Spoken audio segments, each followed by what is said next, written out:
ఈ రోజు వీరయ్య చౌదరి గారి యొక్క హత్య జీర్ణించుకోలేకపోతున్నాం. నిన్న నేను ఢిల్లీలో ఉన్నప్పుడు ఈ వార్త నాకు తెలిసింది. వెంటనే ఎస్పీతో మాట్లాడాను. నిన్నటి నుంచి దీనిపైన అన్ని విధాలుగా అన్వేషిస్తున్నాం, ఇన్వెస్టిగేషన్ చేస్తున్నాం. 12 టీములు వేశాం. జరిగిన విధానం కూడా చూస్తే చాలా కరుడు కట్టినటువంటి నేరస్తులు కూడా చేయని విధంగా ఈ హత్య చేసే పరిస్థితికి వచ్చారు. 53 చోట్ల కత్తిపోట్లు ఉన్నాయి. అంటే ఇది చూసిన తర్వాత ఈ రాష్ట్రంలో ఇలాంటి ఘోరమైన వ్యక్తులు కూడా ఉన్నారా అనిపిస్తుంది. ఏది ఏమైనా 12 టీంలు పనిచేస్తున్నాయి. వీరయ్య చౌదరి గారు మంచి నాయకుడు, సమర్థవంతమైన వ్యక్తి. ఏదైతే యువగళం అప్పుడైతే 100 రోజులు లోకేష్ గారితో కూడా తిరిగారు.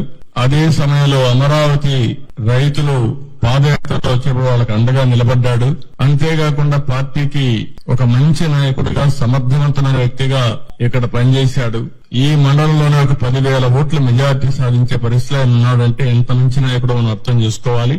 ఆయన ఎన్నికలప్పుడు నేను ఇక్కడ చూడడమే కాకుండా చీరాల కూడా చూసుకోమంటే ఇక్కడ చీరాల 2 సమర్థవంతంగా చేసి 2 గెలిపించే పరిస్థితికి వచ్చారు.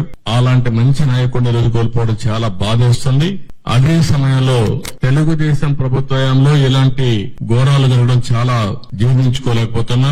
నేను ఒకటే హెచ్చరిస్తున్నా. ఇప్పటికే 12 టీంలు వేశాం. సీసీటీవీ కెమెరాల్లో ఉండే క్లూస్ కూడా తీసుకుంటున్నాం. కానీ చాలా మందికి ఒకటే విజ్ఞప్తి చేస్తున్నా, మీకేదైనా గానీ క్లూస్ దొరికితే ప్రజాహితం కోసం మీరు కూడా చెప్పండి.